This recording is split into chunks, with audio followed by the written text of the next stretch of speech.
Assalamualaikum warahmatullahi wabarakatuh. Para sahabat Quran sekalian, kita dalam kehidupan kita sehari-hari kita akan dihadapkan oleh banyak permasalahan.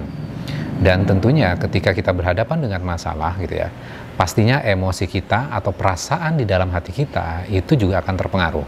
Misalnya ada seorang yang dia mengatakan sesuatu dan akhirnya menyinggung perasaan kita, kemudian kita marah, dan akhirnya kita melakukan sebuah action berdasarkan emosi yang kita miliki.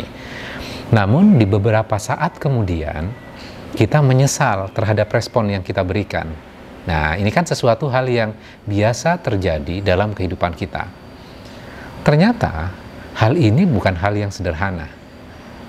Ini bukan hal yang kecil saja. Namun ternyata ini adalah sesuatu yang kita harus manage dengan baik. Nah, kita akan belajar dan mengambil inspirasi. Mudah-mudahan setelah ini kita bisa melakukan sebuah evaluasi terhadap diri kita ya. Saya baca di dalam surat Al-Jathiyah, surat ke-45, ayatnya ayat 23. A'udzu billahi minasyaitonir rajim. Bismillahirrahmanirrahim. Afara'aita man ittakhadha ilahahu hawa wa adallahu Allahu ala ilm. Dan seterusnya. Maka, pernahkah kamu melihat orang yang menjadikan hawa nafsunya sebagai Tuhannya, dan Allah membiarkannya atas pengetahuan? Nah, ini menarik nih. Apakah rasa sedih, rasa marah, kemudian tersinggung, kemudian dibuat patung, kemudian kita menyembahnya? Ternyata bukan seperti itu konsepnya. Konsepnya adalah, walaupun kita sudah berilmu, ayat tadi kan, artinya apa? Walaupun kita faham berdasarkan logika kita sudah memiliki basic ilmu, dan kita faham bahwa sesuatu itu hal yang salah atau hal yang buruk. Namun, karena orang lain melakukan sesuatu yang menyinggung perasaan kita, akhirnya kita melakukan justifikasi terhadap yang ada di dalam dada kita itu. Kita merasa tersinggung, sehingga akhirnya kita mengambil sebuah action.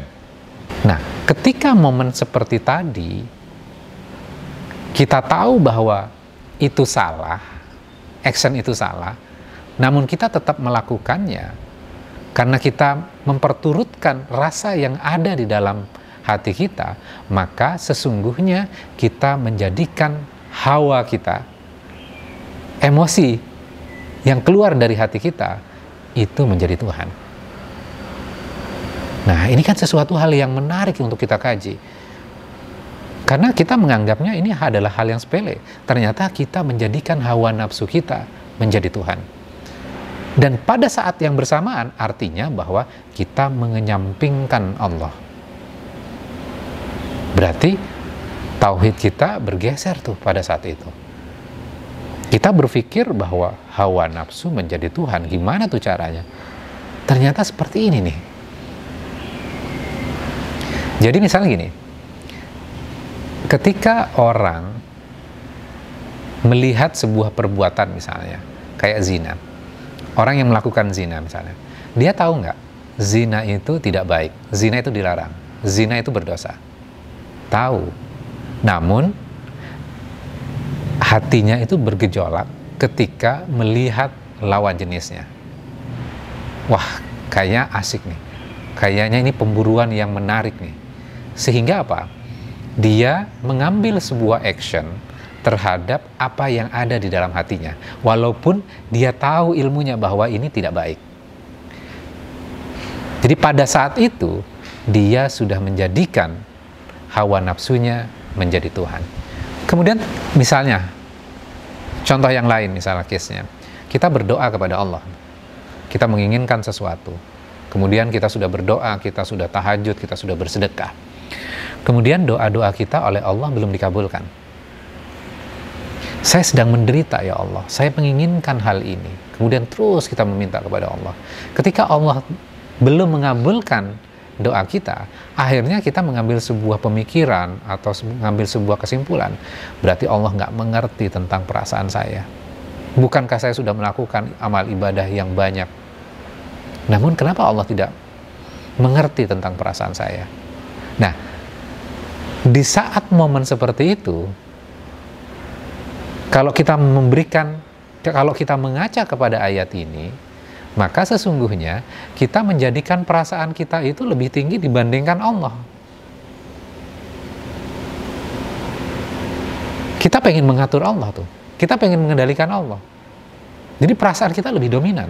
Nah, ini adalah sesuatu state yang sangat berbahaya buat kita. Ini berbicaranya kaitannya dengan ketauhidan. Nah, kadang hal ini kan terjadi dalam keseharian kita ya. Maka setelah kita faham ayat ini, harusnya kita akan melakukan introspeksi terhadap diri kita, dan diri kita akan lebih banyak beristighfar. Ya. Jadi, kita mengambil sebuah kesimpulan ya. Ketika ultimate kebenaran adalah perasaan yang ada dalam diri kita, dan tanpa dilandasi oleh petunjuk yang Allah berikan melalui kitabnya dan melalui Rasulullah, maka sesungguhnya kita menjadikan hawa nafsu kita menjadi Tuhan. Orientasi kehidupan kita itu adalah hawa nafsu kita. Semuanya dikontrol berdasarkan hawa yang ada di dalam diri kita ini. Mudah-mudahan Allah mengampuni kesalahan-kesalahan kita, dan kita diberikan kekuatan oleh Allah untuk terus memperbaiki ketauhidan kita. Mudah-mudahan hal ini bisa memberikan inspirasi untuk kita semuanya. Wassalamualaikum warahmatullahi wabarakatuh.